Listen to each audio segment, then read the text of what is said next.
In the modern society, economic institutions exist through the persistence of social customs or modes of life, invariably organized, formally or informally. Uh, they form the economic system of the society or country. If goods and services exceed the quantity which people desire, there would probably be no economic institutions to speak about or bother with, nor there be a necessity for an economic system.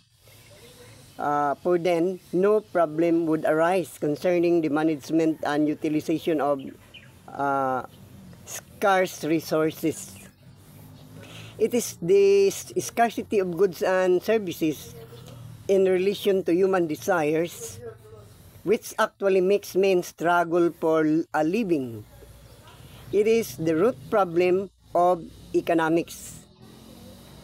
So, the scarcity is one that needs to be considered. The economic system is meant of a group of economic institutions regarded as a unit. In turn, economic institutions are those social organizations, relationships, and arrangements which determine in a given society the manner in which scarce resources are utilized to satisfy human wants.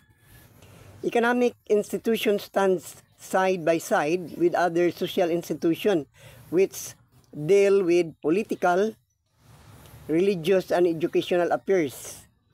Institutions dealing with production, marketing and distribution, consumption, financing, and business in general are all economic institutions.